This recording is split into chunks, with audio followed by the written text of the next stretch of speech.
संतुष्टः सततम योगी यतात्मा दृढनिश्चयः मयोर्पित मनोबुद्धिर्यो मोदभक्तः समे प्रियः। प्रस्तुत प्राप्त समय आजच्या या प्रवचन रूपी सेवेकरिता घेतलेला श्लोक गीतेतील अध्याय क्रमांक 12 आणि 12व्या अध्यायातील श्लोक क्रमांक 14। या 14व्या श्लोकामध्ये भगवान आपल्याला मार्गदर्शन करत असताना भगवंताला आवडणाऱ्या भक्तांची नावं सांगतात।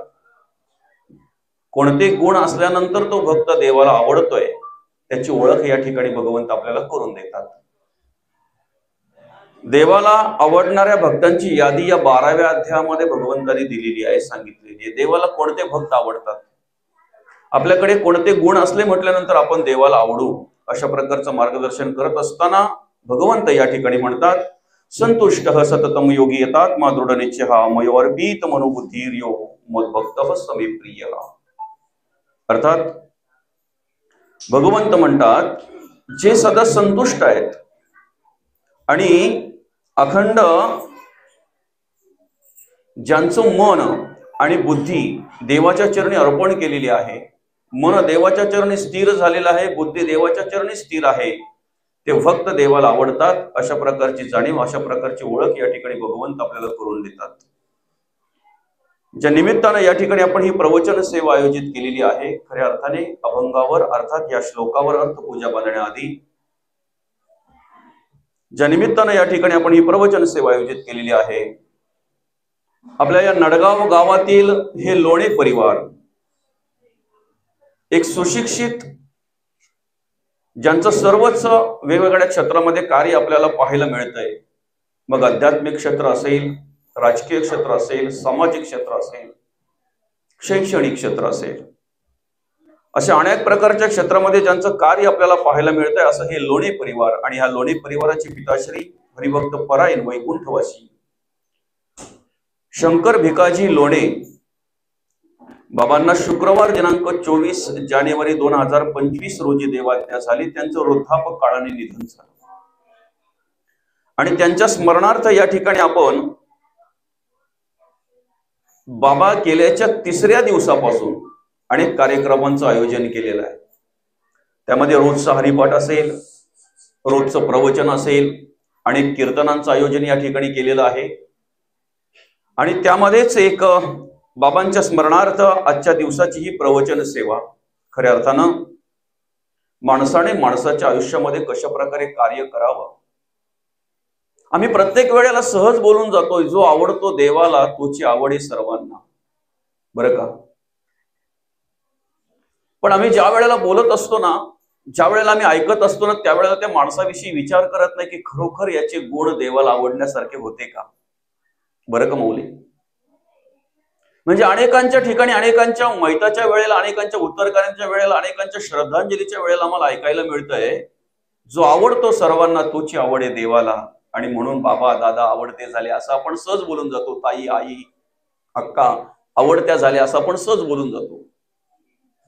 पण ज्या वेळेला हा 12वा अध्याय वाचनामध्ये आला त्यावेळेला कळलं की अरे देवाला कोण आवडतंय, बरं का माऊली।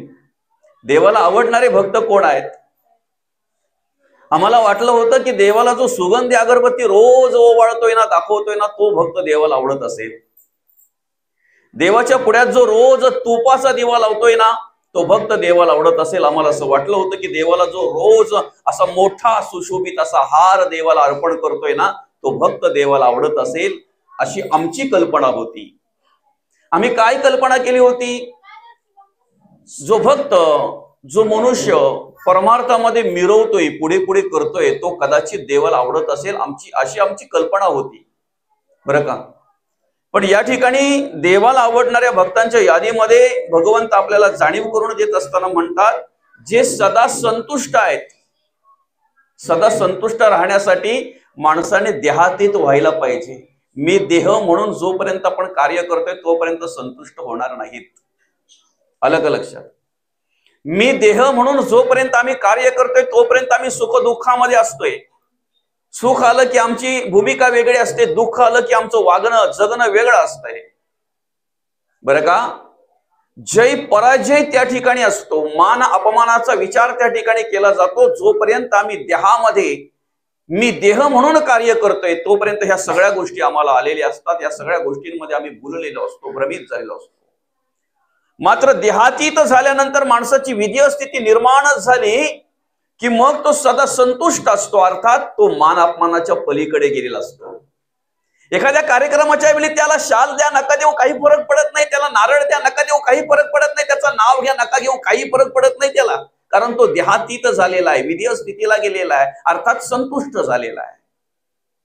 जय पराजयाचं त्याला काहीही नसतंय, मान अपमानाचं त्याला काही नसतंय. सांगू का, सुखामध्ये जसा असतोय तसाच दुःखामध्ये असतोय, आणि जी स्थिती दुःखामध्ये असते तीच स्थिती सुखामध्ये असते, त्याला म्हणतात सदा संतुष्ट.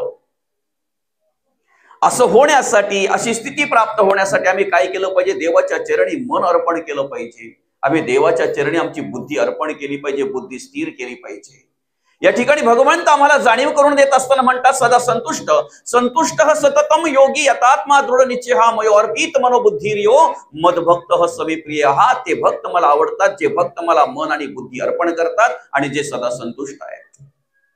आज बाबांच्या स्मरणार्थ या श्लोकाची निवड आपण केली, अर्थात प्रवचनासाठी हा श्लोक आपण घेतला, कारण बाबांचं चरित्र, बाबांचं आयुष्य, बाबांच्या उभ्या आयुष्याचा जर आपण विचार केला, बाबांनी केलेल्या कर्माचा जर आपण विचार केला तर तंतोतंत जुळतंय असं म्हणायला हरकत नाही. तंतोतंत जुळतंय.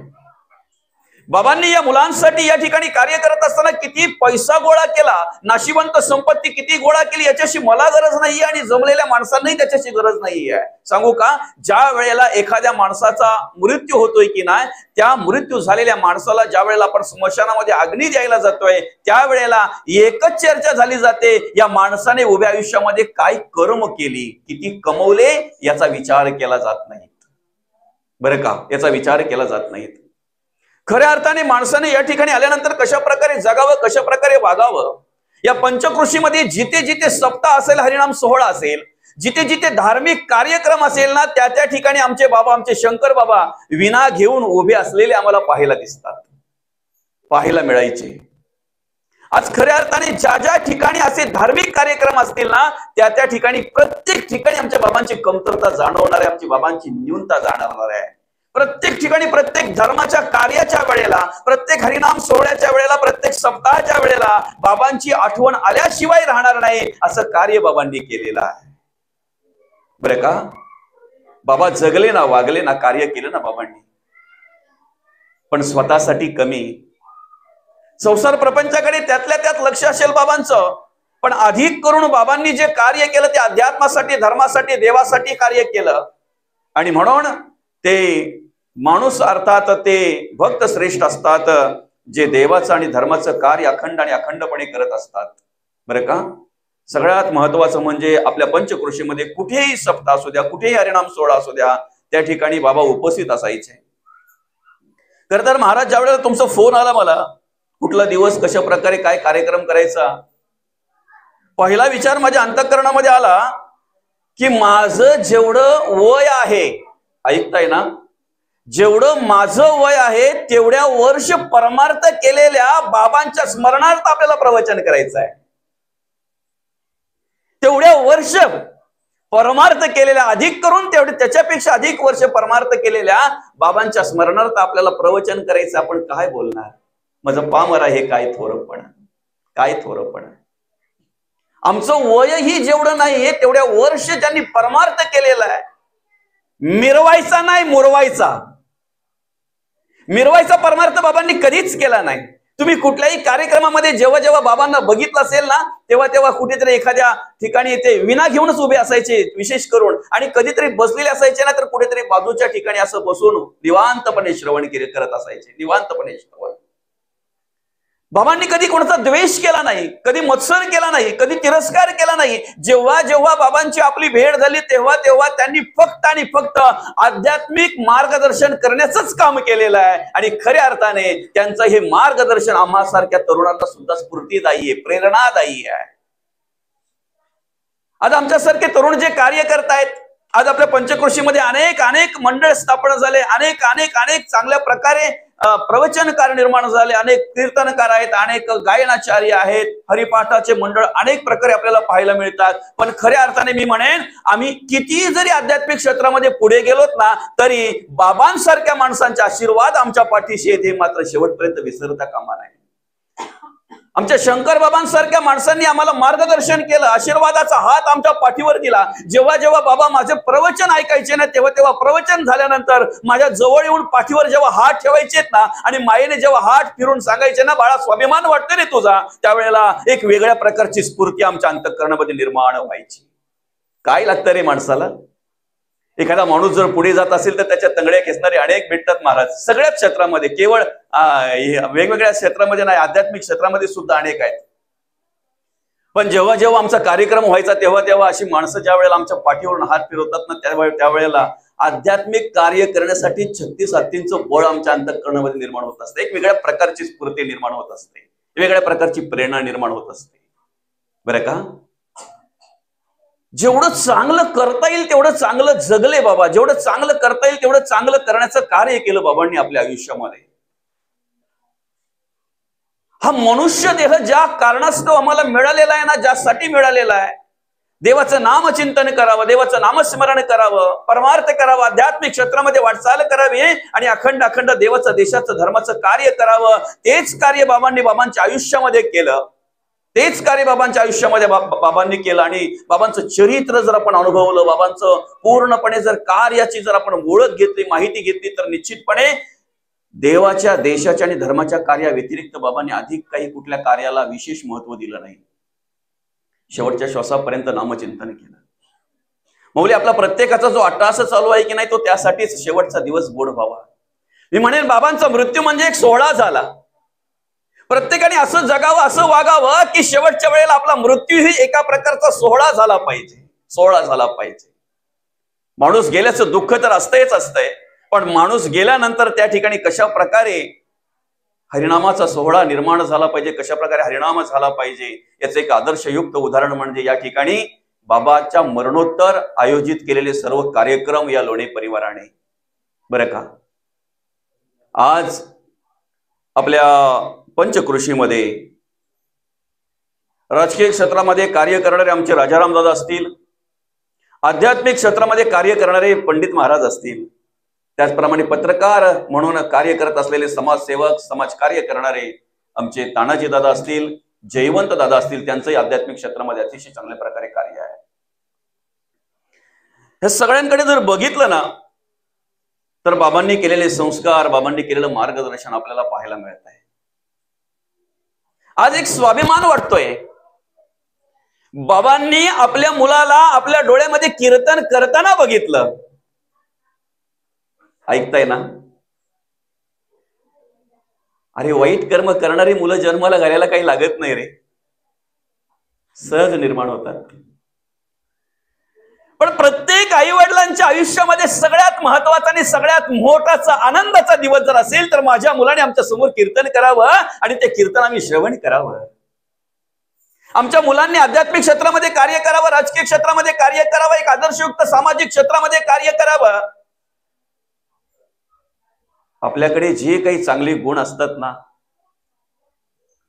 धर्माचं, देवाचं कार्य करण्यासाठी जी प्रेरणा आपल्याला निर्माण होते ना, हे आशीर्वाद आपल्या आई वडिलांचे असतात.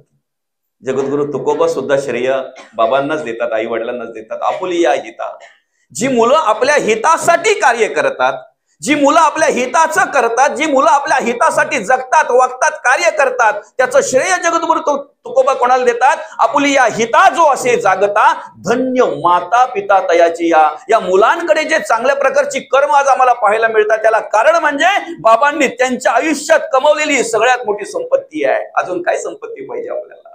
सगळ्यात मोठी संपत्ती आहे ज्ञानाची संपत्ती, विचारांची संपत्ती बाबांनी आम्हाला दिलेली आहे. विचारांची संपत्ती आम्हाला बाबांनी दिलेली आहे. मुलांचं कार्य तर पाहायला मिळालंच, पण नातवंड सुद्धा बाबांची तशी घडली. बरं का? आज नातवंडाकडे जरी पाहायला गेलं तरी आध्यात्मिक क्षेत्राचं कार्य, किती नम्रता त्या मुलांकडे बघा. जेव्हा जेव्हा मी पाहतो ना, जेव्हा जेव्हा भेट होते ना, मुलांच्या वागण्या जगण्यावरूनच कळतंय हा किती सुसंस्कारित आहे, याचे आई वडील कसे असतील? अरे साधं उदाहरण, एखाद्या मुलाने जर वाईट कर्म काहीतरी केलं तर लगेच विचारलं जातं, हे कोणाचा रे तू? बापाचं नाव घेतलं जात आहे. पण ज्या ज्या वेळेला आमच्याकडे चांगली कर्म, चांगले कार्य, चांगले विचार पाहायला मिळतात ना, तेव्हा तेव्हा सुद्धा आम्हाला स्वाभिमानाने सांगावं असं वाटतंय, होय मी शंकर महाराजांचा मुलगा आहे. पंडित महाराजांना आनंद वाटत असेल, तानाजी महाराजांना आनंद वाटत असेल, आमच्या राजाराम दादांना, आमच्या जयवंत दादांना, आमच्या बाबांच्या मुलींना आनंद वाटत असेल, स्वाभिमानाने सांगत असतील, हो मी शंकर महाराज जे आहेत की नाही. तुम्ही कुठल्याही कीर्तनात जा, तुम्ही कुठल्याही कार्यक्रमामध्ये जा, आध्यात्मिक क्षेत्रामध्ये हरिनामा सोहळा जिथे असेल, जिथे सप्ताह असेल तिथे जा, विना घेऊन जे उभे असतात ना शंकर बाबा, ते आमचे वडील, सांगायला आनंद वाटतो ना, आनंद वाटतो. बाबांनी आपल्या मुलांवर चांगल्या प्रकारे संस्कार केले, पण त्याच्या पलीकडे बाबांचे नातू सुद्धा आज अतिशय चांगल्या प्रकारे आध्यात्मिक क्षेत्रामध्ये कार्य करताना पाहायला मिळतात. आणि त्याच्या पुढे सांगतो ना, कोणाचंच भाग्य नाहीये की पंतवाला कीर्तनात उभं पाहावं. किती लहान मुलगा आहे तो, काय नाव त्याचं? मयंक. अरे चांगल्या गुणाला चांगलं म्हटलंच पाहिजे दादा. आणि तुम्हाला सांगू का, समोरच्या माणसाच्या चांगल्या गुणांना चांगलं म्हणण्याची चांगली बुद्धी ज्याला उत्पन्न झाली ना, त्या माणसाचं आपोआप चांगलं होत जाते, आपोआप चांगलं होत जाते. आणि 100% आमच्या शंकर बाबांनी त्यांच्या आयुष्यामध्ये मुलांसाठी संपत्ती कमवली, आध्यात्मिक क्षेत्रातील विचार नातवांसाठी, आणि विशेष म्हणजे त्याचा उपयोग त्यांच्या पंतवाला सुद्धा झालेला आहे. पंतवावर सुद्धा ते संस्कार करण्याचं भाग्य आमच्या बाबांना लाभलेलं आहे. हे भाग्य सगळ्यांनाच लाभत नाहीत खऱ्या अर्थाने. आज 3-4 वर्षाचा मुलगा ज्या वेळेला तो कीर्तनामध्ये उभा पाहत होते बाबा, त्यावेळेला काय आनंद वाटत असेल त्यांना त्यांच्या आयुष्यामध्ये. कल्पनेच्या पलीकडे आहे ते, कल्पनेच्या पलीकडे आहे, कल्पनेच्या पलीकडे माऊली. जगद्गुरु तुकोबा जन्माला आले ना, पण सहज नाही ना.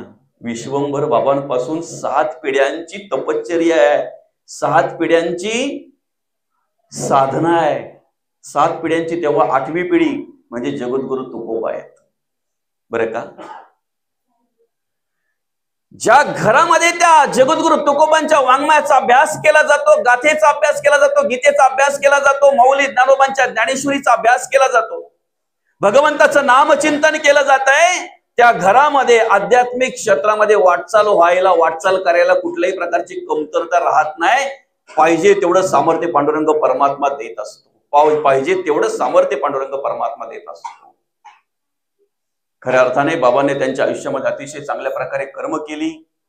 त्यांच्या सुनांवर सुद्धा त्यांनी चांगल्या प्रकारे संस्कार केले. आज आध्यात्मिक क्षेत्रामध्ये, आता बघा ना, मगाशी त्या ताई हरिपाठ म्हणत होत्या, बाबांची सूनच ना. ही छोटी छोटी मुलं जी जन्माला येतात ना, आज मयंकचा जर विचार केला, सहज नाही दादा, ही बाबांची परंपरा आहे, हे बाबांनी केलेली बाबांची साधना आहे, तपश्चर्या आहे. त्यांनी केलेला जो परमार्थ आहे ना, हे बीज बाबांनी रोवलं आणि ते पुढे आता तुम्हाला बघा ती कशी परंपरा सुरू ठेवलेली आहे, पुढे चालू ठेवलेली आहे ती. तुम्ही विचार करा, 3-4 वर्षाचाच असेल ना. मयंक किती वर्षाचा आहे? 4 वर्षाचा मयंक आपला आज कीर्तनामध्ये मस्त की वारकरी ड्रेस मध्ये उभा असतोय, बरं का. हे संस्कार आहेत, ही खऱ्या अर्थाने बाबांनी दिलेली देणगी आहे. दुसरं सांगू, बाबांनी तुमच्यासाठी किती घरं बांधल्यात मला माहित नाही, त्याच्याशी मला गरज पण नाही, बरं का. पण तुमच्यासाठीच नव्हे, पांडुरंग परमात्म्याच्या कृपेने आणि संतांच्या आशीर्वादाने बाबांनी तुमच्यासाठीच नव्हे तर येणाऱ्या जाणाऱ्याला प्रत्येकाला पांडुरंग परमात्म्याचं दर्शन घडावं म्हणून एक भव्य दिव्य मंदिराची स्थापना केलेली आहे. आयुष्यामध्ये खऱ्या अर्थाने बाबांनी जर सगळ्यात मोठी संपत्ती जर कमवली असेल ना, तर मी म्हणेन किती घरं बांधली हे महत्वाचं नाहीये. तुमच्या आमच्या समाधानासाठी बाबांनी पांडुरंग परमात्म्याचं मंदिर स्वखर्चाने निर्माण केलं, की जेणेकरून त्या ठिकाणी आम्हाला पांडुरंग परमात्म्याचं दर्शन घडेल, स्तवन करता येईल, पांडुरंग परमात्म्याचं नामचिंतन करता येईल. खरं तर मज पामर आहे काही थोडं, पण बाबांच्या बद्दल बोलावं तेवढं थोडंच आहे. आणि तंतोतंत तुम्ही पुन्हा एकदा 12वा अध्याय काढा. भगवंताने जे भगवंताला आवडणाऱ्या भक्तांची जी यादी दिलेली आहे ना, ती वाचा तुम्ही परत परत. मृत्यूनंतर भगवंताच्या चरणी जाण्यासाठी मार्ग, तेषाम अहम समृद्धर्ता मृत्यू संसार सागरात भवामी नचिरात पार्थ मया वेशित चेतसामो. तुम्ही चित्त अर्पण करा, भगवंत तुम्हाला या जन्म मृत्यूच्या रहाटगाड्यातून सोडवणार. भगवंत तुम्हाला या संसार रूपी रहाटगाड्यातून, या संसार रूपी भवसागरामध्ये तारणारच बरं का. भगवंत तारणार तुम्हा आम्हाला.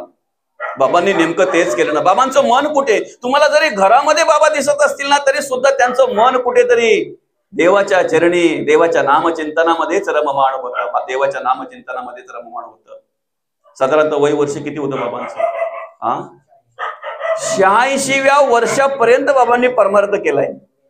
84व्या वर्षापर्यंत बाबांनी परमार्थ केलाय. 84व्या वर्षापर्यंत बरं का. तिथपर्यंत आम्ही पोचू का नाही पोचू ते काही सांगू शकत नाही. काय माऊली, खरं आहे की नाही? आताच डोकं विप दुखायला लागलं, काही कंबर दुखायला लागले, काही काय काय काय काय दादा सांगू शकत नाही ना.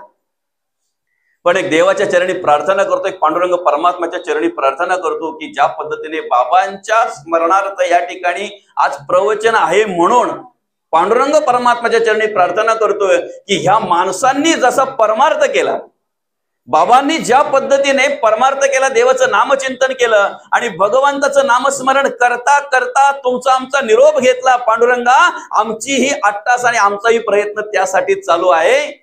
खऱ्या अर्थाने शेवटच्या श्वासापर्यंत ते धर्माचं कार्य, देवाचं कार्य आमच्याकडून घडावं आणि यासाठी हा 8 तास चालू आहे. प्रत्येकाचा 8 तास जो चालू आहे ना, प्रत्येक जण जो परमार्थ करतोय, भक्ती करतोय माऊली, प्रत्येकाची धावपळ चालू आहे परमार्थामध्ये, आध्यात्मिक क्षेत्रामध्ये. पण कोणालाही तर जरी तुम्ही विचारलं ना की ही धावपळ तुम्ही कशासाठी करतायत, हा जे काही तुम्ही प्रयत्न करतायत कशासाठी करतायत, शेवटचा दिवस गोड व्हावा हा उत्तर असेल.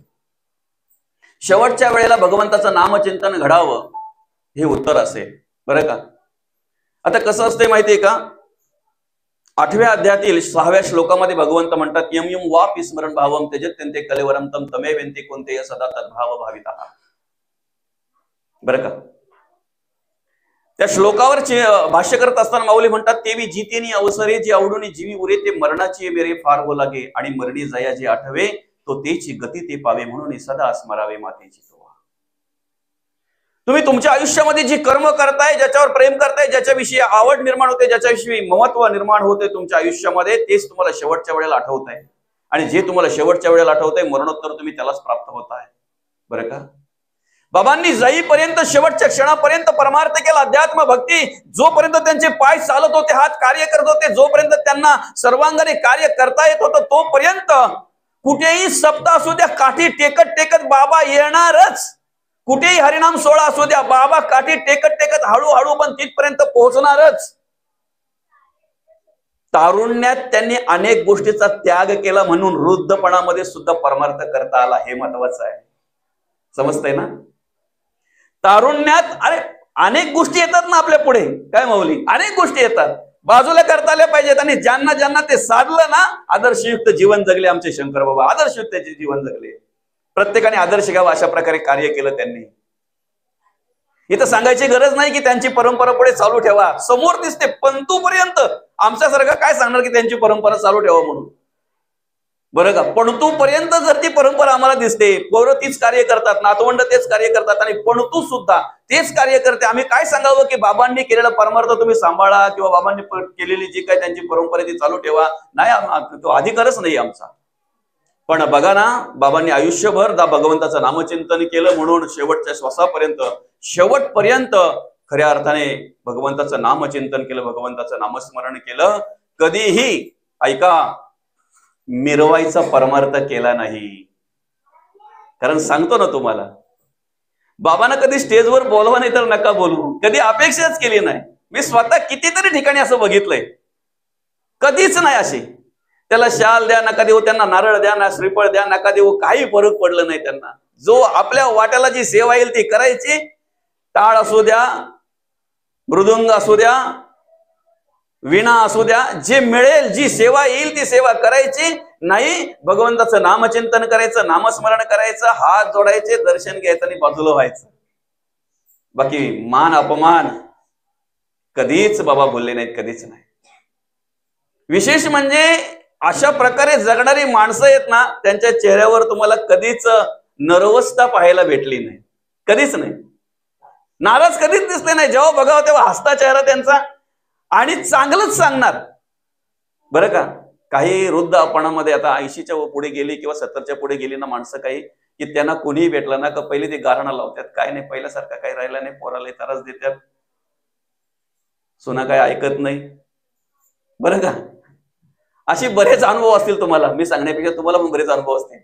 पण बाबांच्या जवळ तुम्ही जेव्हा जेव्हा बसला असाल ना तेव्हा तेव्हा तुम्हाला फक्त आणि फक्त परमार्थाचंच ऐकायला मिळालं असेल, देवाचंच ऐकायला मिळालं असेल. त्याच्या व्यतिरिक्त संसाराची कधीच नाही, संसाराचं म्हणजे असं कधी ऐकायला मिळालंच नाही, कधीच नाही. आणि म्हणून भगवंत या ठिकाणी 12व्या अध्यायातील 14व्या श्लोकामध्ये सांगतात, सदा संतुष्ट संतुष्ट सततम योगी यथात्मा दृढ निश्चय मयोर्पित मनबुद्धिर्यो मद्भक्त समे प्रिय. बरं का, आता बघा कसे संस्कार असतात. बरं का माऊली, मी तुमच्या समोर बोलतोय असं नाही, मी मागे सुद्धा तेच बोलतोय जे मला समोर दिसतंय तेच. बरं का, आज महाराजांचं पण जरी तुम्ही श्रवण केलं ना, प्रवचन कीर्तन, मला अनेक वेळा योग आलेला आहे पंडित महाराजांचं प्रवचन कीर्तन श्रवण करण्याचं. माऊली, खऱ्या अर्थाने हे तुमच्यावर झालेले संस्कार आहेत ना, ही देणगी बाबांची आहे, आपल्या आई वडिलांची आहे, त्यांनी केलेले संस्कार आहेत. बरं का, जो विषय असेल त्या विषयाला धरून ऐका, आणि जेवढं भगवंताचं नामचिंतन होईल तेवढंच महाराजावर कधीच टीका करत नाही. मला कधीच माऊली असं कधी ऐकायला मिळालं नाही ना, कधी पाहायला मिळालं नाही की अमुक असा आहे ना तमुक तसा आहे. बरं का, वडिलांकडेच द्वेष नव्हता त्यामुळे तुमच्याकडे द्वेष नाहीये. आणि म्हणून जेवढं आयुष्यामध्ये चांगलं करता येईल तेवढं करा, जेवढं चांगलं वागता येईल तेवढं वागा. कोण काय करतंय ते आपण सांगण्यापेक्षा, त्याचा विचार आपण करण्यापेक्षा, तो करतोय ना, करावे तसे भरावे. बरं का, कोण काय करते त्याच्याची गरज काय, आपण परमार्थ करतोय ना, आपण भक्ती करतोय ना, त्याच पद्धतीने फक्त समोर एकच देवाचं कार्य, धर्माचं कार्य ठेवून आपण पुढे वाटचाल करायची, पुढे वाटचाल करायची. आणि खऱ्या अर्थाने आमच्या सारख्याने आदर्श घ्यावा, अशा प्रकारे पंडित महाराजांचे विचार आहेत. आमच्या सारख्याने आदर्श घ्यावा की कशा पद्धतीने कार्यक्रम असावा, कशा पद्धतीने चालावं. बरं का, माझ्या काकांच्या उत्तरकऱ्यांच्या निमित्तानं ज्या वेळेला महाराजांचा कार्यक्रम मी ऐकला त्यावेळेला पहिल्यापासून शेवटपर्यंत, बरं का, कुठल्याही प्रकारे द्वेष नाही, मत्सर नाही, तिरस्कार नाही, ह्यो काय करतोय, तो काय करतोय, पंचक्रोशीत काय चाललंय, कोणाचं काय चाललंय. आणि म्हणून कसं असते माहितीये का, आपण आपल्या पद्धतीने जेवढं चांगलं असेल तेवढं चांगलं करत राहायचं, इतरत्र कुठेही पाहू नये. कोणाचं काय द्वेष मत्सर जर घडत नसेल ना, तर तुम्हाला पुढे जाण्यासाठी भगवंत अनंत सामर्थ्य देत असतात. भगवंत भरपूर सामर्थ्य देत असतात, पांडुरंग परमात्मा सामर्थ्य देत असतो. पण तुम्ही जर उखाल्या पाखाल्या काढत बसले परमार्थात सुद्धा, हा विषय काय माहितीये का, तर बाबांनी परमार्थ केला कशा पद्धतीने केला आणि त्यांच्या मुलांवर कशा प्रकारे संस्कार केले हे महत्वाचं आहे. तुम्ही जर इतरांचा द्वेष मत्सर जर करत बसले ना, तर फक्त तुम्हाला कार्यक्रमापुरतं लोक बोलतील महाराज जाम बरी झाला, पण नंतर काय बोलतात माहितीये, असो द्या जे काय असेल ते. बरं का, समोर ज्या पद्धतीने आपल्याला समोरच्या माणसाला चांगलं सुख देता येईल त्या पद्धतीने द्यावं, त्या पद्धतीने वागावं, जगावं, त्या पद्धतीने कार्य करावं. निश्चित आपला उद्धार झाल्याशिवाय राहणार नाही, निश्चित आपल्यामध्ये परिवर्तन झाल्याशिवाय राहणार नाही. आणि म्हणून देवाला आपण चित्त अर्पण करायचं आहे, देवाला आपण बुद्धी अर्पण करायची आहे, देवाला आपण मन अर्पण करायचं आहे. कारण मन कसं आहे माहितीये का, मन वढाय वढाय उभ्या पिकातील ढोर, किती हा कया फिर येतं पिकावर, परत पिकावर येतंय ते, किती हाकललं तरी. मन कसं आहे माहितीये, एका राजाकडे एक बकरी होती. बरं का, ती बकरी अशी होती, कितीही जरी माळ रानावर चारली तरी घरी येताना जरा कुठं काही हिरवं दिसलं का धावणार म्हणजे धावणार. बरं का, धावणार म्हणजे धावणार. ती हैराण झाला, कंटाळाला तो राजा. आता काही ना आवड असते ना, तुम्ही म्हणाल राजाला बकरी आवड होती, त्याला बकऱ्या पाळायची. आज माणसाला कुठली पण आवड येते, ज्याचे आई वडील वृद्धाश्रमात तो कुत्रा पाळतो, आहे की नाही. असू दे, चला ठीक आहे, हरकत नाही. म्हणजे असावेत आपल्याकडे, पण सुरुवात आई वडिलांपासून करावी सेवा करायला. बरं का, हैराण झाला तो, पण खूप चिंताग्रस्त झाला, विचार करायला लागला काय करावं या बकरीला, काही कळत नाही. शेवटी त्यांनी दवंडी दिली, सगळं सर्वत्र असं सांगितलं की जो कोणी ह्या बकरीला एकदा खायला घातल्यानंतर परत तिला कितीही जरी हिरवा दिसला तरी धावणार नाही अशी शिस्त लावेल. त्याला मी अमुक अमुक अशा अशा पद्धतीने काहीतरी त्यांनी बक्षीस ठेवलं, बक्षीस देईन, पारितोषिक देईन, बक्षीस देईन सांगितलं त्याने. बऱ्याच जणांनी प्रयत्न केला पण नाही जमला. शेवटी एक शेतकरी माणूस आला, कारण या सगळ्या खुब्या शेतकऱ्यालाच माहिती नाही का. एक शेतकरी आला आणि त्याने सांगितलं, राजासाहेब म्हणे मी या बकरीला फक्त 8 दिवस घरी नेतो बरं का, 7 दिवस माझ्याकडे ठेवतो, 8व्या दिवशी तुमच्याकडे आणतो. अरे म्हणे भले भले आले, चांगले चांगले जादूगर आले. दादा जादूगरांमध्ये पावर तेवढी असतेच असं नाही ना, आलं का लक्षात. भले भले आले म्हणे पण कोणाला काही तसं बकरीला करता आलं नाही ना. तू तर सर्वसामान्य शेतकरी म्हणे, माझ्या कपड्यांच्यावर जाऊ नका बरं का, माझ्या राहण्यावर जाऊ नका, फक्त तुम्ही आता एवढा प्रयत्न केलाय का नाही, शेवटचा प्रयत्न तर करा. 8 दिवस फक्त, 7 दिवस माझ्याकडे ठेवतो, 8व्या दिवशी तुमच्या घरी आणतो. ठीक आहे, नेली. आता तो काय करायचा माहितीये का माऊली, त्या बकरीला खाईपर्यंत खायला घालायचा, जेवढं पाहिजे तेवढं खायला घालायचा. आणि तिचं खाऊन झालं का मग एक हिरवी पेंडी तिला दाखवायचा. धावली का जी काठी ठेवली होती त्याने, ती काठी फटका मारायचा जोरात तिच्या मुस्कुटावर बरं का. 1 दिवस झाला, 2 दिवस झाला, 3 दिवस झाला, काठी बदलली नाही. आपण काठ्या बदलतो, आलं का लक्षात. हा, आपण काठ्या बदलतो, काठी बदलायची नाही. त्याने काठी तीच ठेवली. आता काय झालं माहितीये का, 6 दिवसापर्यंत त्याने तो प्रयत्न केला, खावीपर्यंत खायला घालायचं आणि थोडीशी हिरवी पेंड दाखवायची. धावली का फटका मारायचा. आता 4-5 दिवसानंतर ती फक्त बघायची, त्या काठीकडे पण धावत नव्हती, कारण धाक कसला होता तिला, काठीचा बरं का, काठीचा धाक होता. 7व्या दिवशी त्याला पक्का आत्मविश्वास आला का आता बकरी धावणार नाही. खाईपर्यंत खायला घातला आणि नेऊन राजाच्या पुढे उभी केली. हिरवी पेंडी राजाच्या हातात दिली, सांगितलं दाखवा. पण काठी घरी विसरला नव्हता हो का, काठी बरोबरच होती, ती विसरायची नाही. काही घरी विसरतात काठी, काठी घरी विसरायची नाही, बरोबर पाहिजे, कारण मनाला धाक तिचाच आहे बरं का. आणि राजाने दाखवल्यानंतर बकरी पेंडीकडे नाही बघत, ती तिचं लक्ष कुठं, काठीकडे लक्ष तिचं बरं का. राजा बोलतो काय केला, बोलतो काय नाही केला, मी केला तर केला, पण तुम्हाला सांगितल्याप्रमाणे केली का नाही, बरोबर आहे की नाही, सांगितली की नाही, तुम्हाला ज्याप्रमाणे पाहिजे त्याप्रमाणे बकरी केली का नाही, कशी केली, मी काय मंत्र मारला तो मलाच माहिती. हा, पण तुम्हाला जसं पाहिजे तसं केलं का नाही.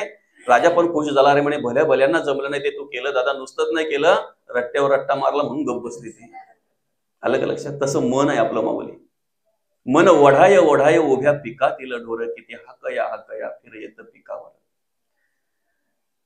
त्या मनाची ओळख करून देत असताना जगद्गुरु तुकोबा म्हणतात, आधी मन घेई हाती तोची गणराज गणपती, मन इंद्रियांचा राजा सर्व भावे त्याची पूजा, मन जीवींचा प्रधान मन माझे नारायण. ते मन कसं आहे, तुका म्हणे मन चंचल हाती येऊ देईना गुरुचे बळ. म्हणून त्या मनाला जर आम्हाला जर स्थिर ठेवायचं आहे ना, तर मार्गदर्शनाची काठी ठेवा जवळ, परत परत त्याला जाणीव करून द्या. ज्यांनी वाईट कर्म केली त्यांची अवस्था काय झाली, उद्ध्वस्त झाले, उद्ध्वस्त.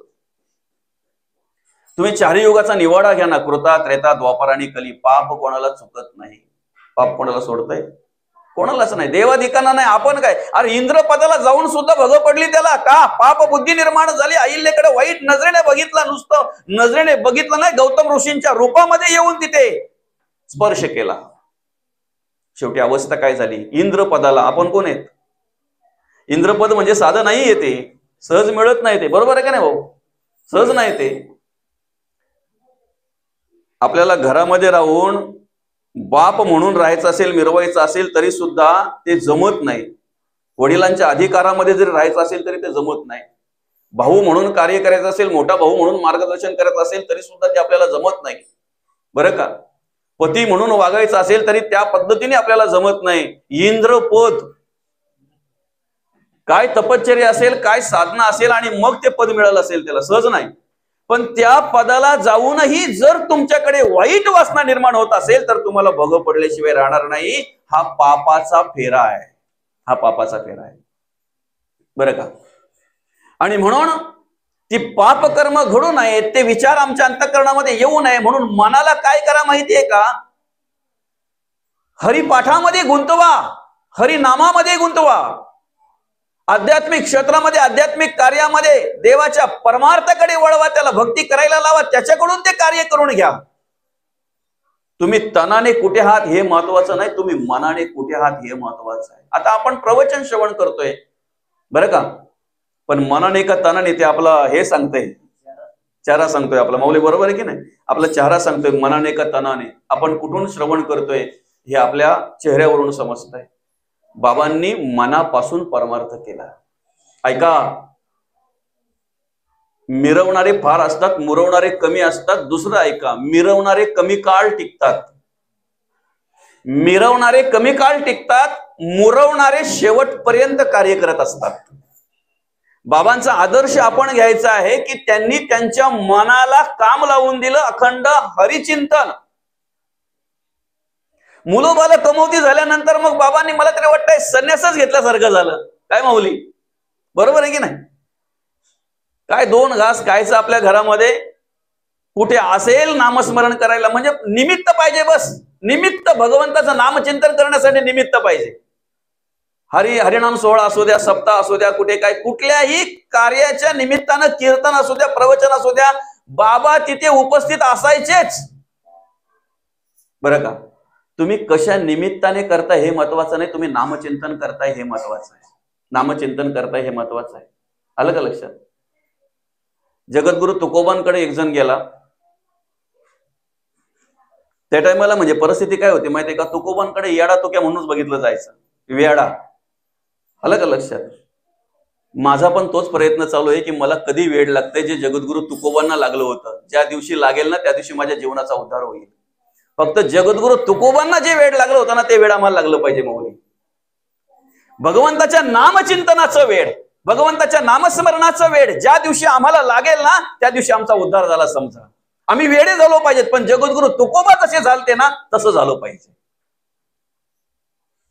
कुठेही जाऊ द्या ना, कुठल्याही कामाला, कुठल्याही विधीला, कुठेही जरी असला तरी भगवंताचं नामचिंतन. जगद्गुरु तुकोबांना विचारलं, देवाचं नामस्मरण करत नाही अशी वेळ कोणती? म्हणे काय नाही, कदाचित जांभई आली तर किंवा शिंक आली तर.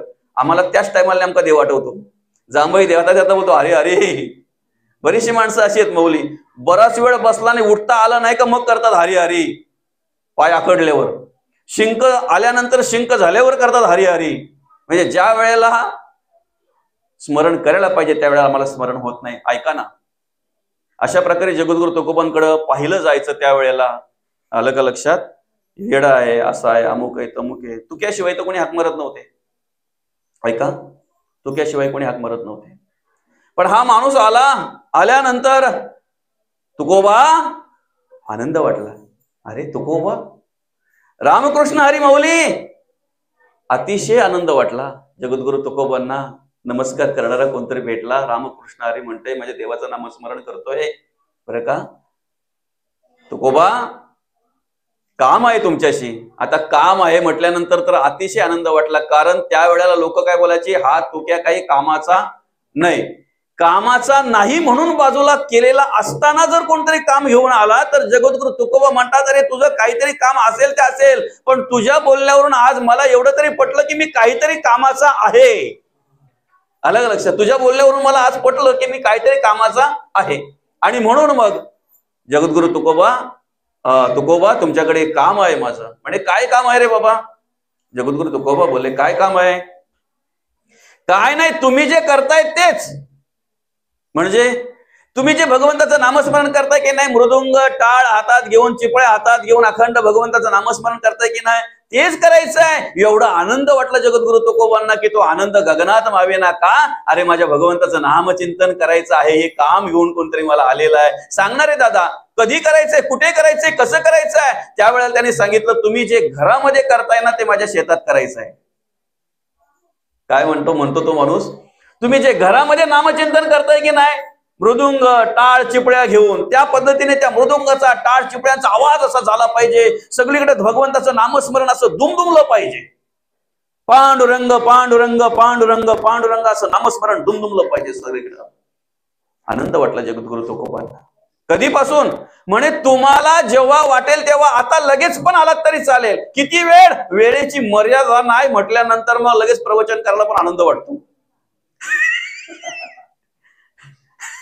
नाही तर पहिले गेल्याबरोबर आम्हाला विचार वाटतं किती वाजेपर्यंत, 11 ठीक आहे. 11:15 पासून आवरत घ्यायला लागतं, कारण 11:05 झाले का चिलबिल होते. बरोबर की नाही माऊली? ठीक आहे. इथे काय 11 नाही हो का, इथं 9च. ते म्हणाल इथला 11 सांगतो काय, असं काय नाही. असू द्या, ठीक आहे. बघा आता सांगितलं तुम्हाला जेवढा वेळ करता येईल नामस्मरण तेवढा वेळ भजन करा. तुम्ही तिथे अभंग म्हणा, भजन करा, देवाचं नामस्मरण करा. आवाज आला पाहिजे असा सर्वांना. ठीक आहे, चला. गेले जगद्गुरु तुकोबा, सुरुवात केली जगद्गुरु तुकोबांनी, नामचिंतनाला सुरुवात केली, भजनाला सुरुवात केली. एक एक अभंग त्या ठिकाणी जगद्गुरु तुकोबांनी घेतले. आलं का लक्षात?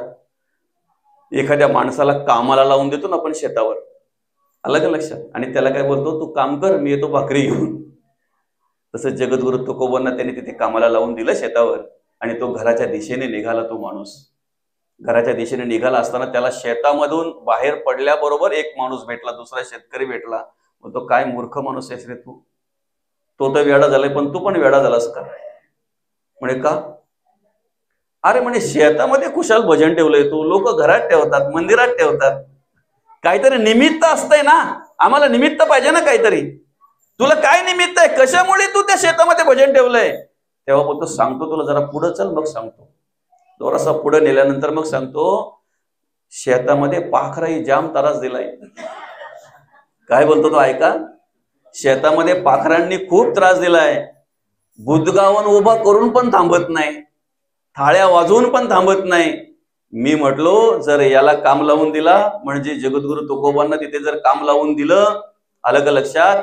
त्यांनी जर टाळाचा आवाज केला, चिपळ्यांचा आवाज केला, त्यांनी जर अभंग गायले, तर त्याच्या आवाजात ती पाखरं सगळी पडतील, म्हणून त्या ठिकाणी त्यांना ते काम लावून दिलंय. आता निर्धास्तपणे घरी जाऊन झोपतोय.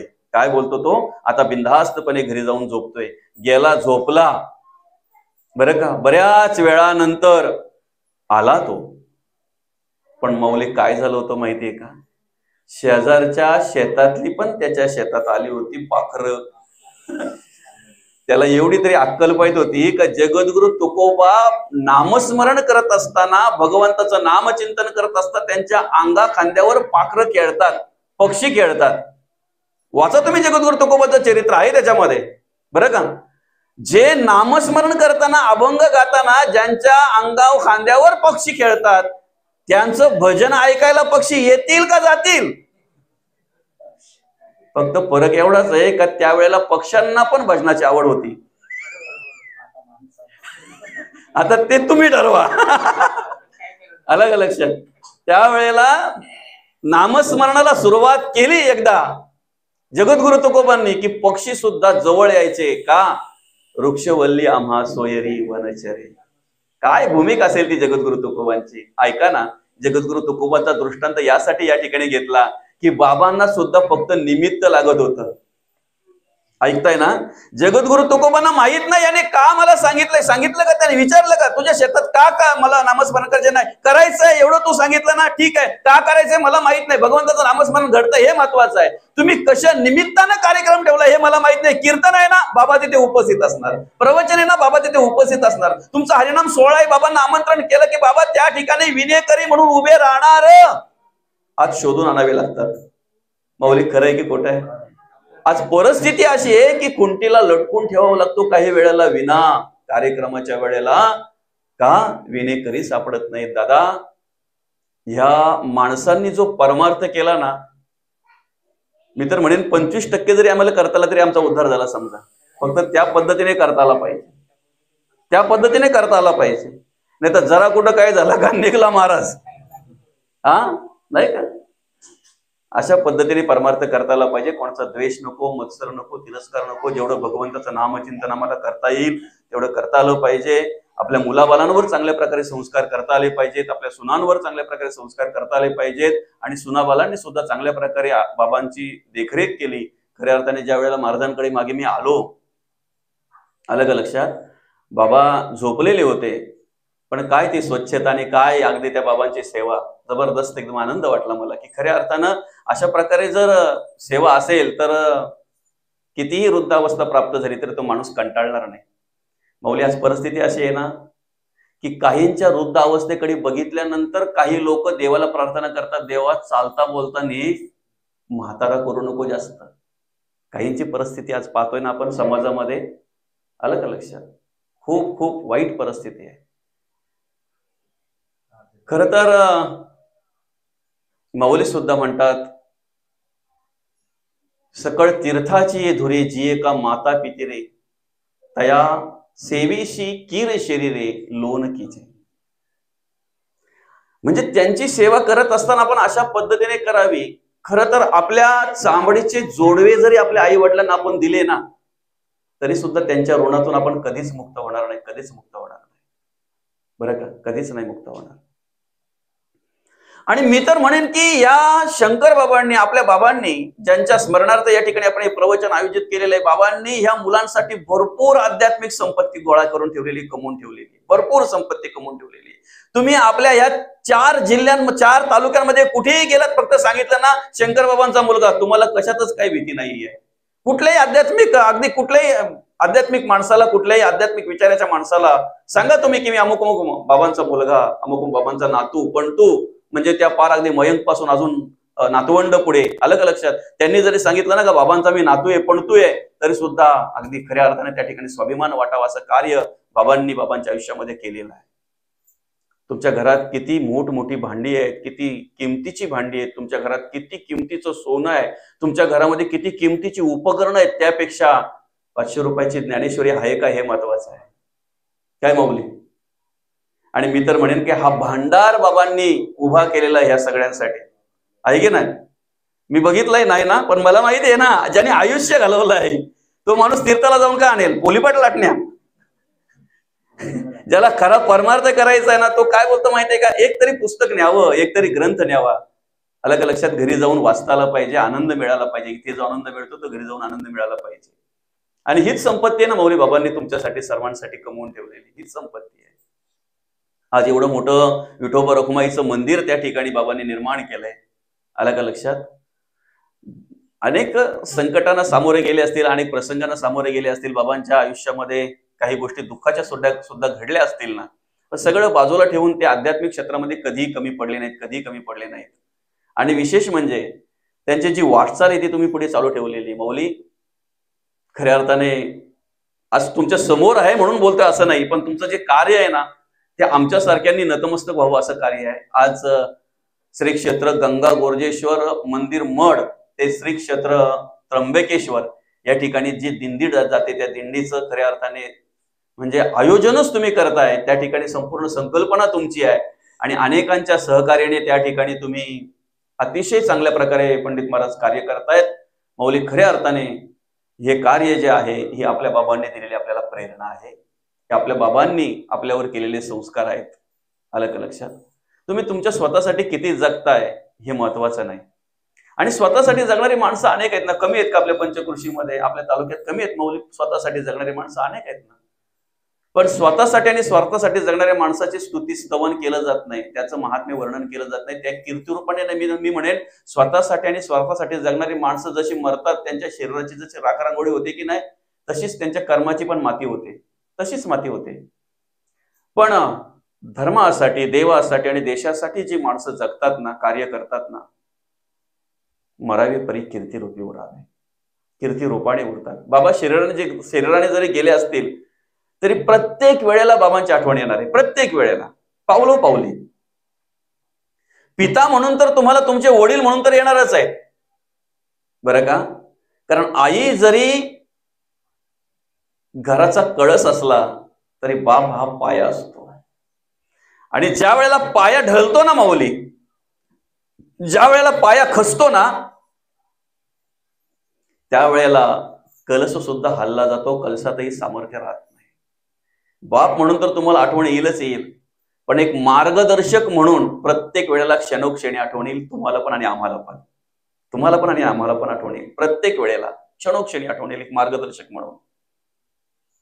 आणि म्हणून आज जगद्गुरु तुकोबांचे विचार घराघरापर्यंत पोहोचावेत, हृदयापर्यंत पोहोचावेत म्हणून पंडित महाराज कार्य करतायत, कीर्तनाच्या रूपाने सेवा करतायत, प्रवचनाच्या रूपाने सेवा करतायत, बरं का? आमचे राजाराम दादा असतील, त्यांचं सुद्धा अतिशय चांगल्या प्रकारे कार्य चालू आहे. राजकीय क्षेत्र असेल, सामाजिक क्षेत्र असेल.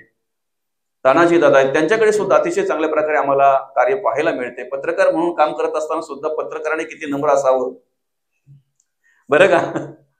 हे तुमच्याकडे बघितल्यानंतर ना, असे इतर पत्रकारांची कल्पना केल्यानंतर तुम्ही असं वाटत नाही बरं का. आता ते इथे बोलावं नाही, तो विषय आपला नाहीये. पण माणसाने कसं राहावं, किती नम्रता असावी आणि सरळ मार्गाने कसं चालावं. विशेष म्हणजे पत्रकार असून सरळ मार्गाने, खोट्याचं खरं नाही, खोटं ते खोटंच आणि खरं ते खरंच.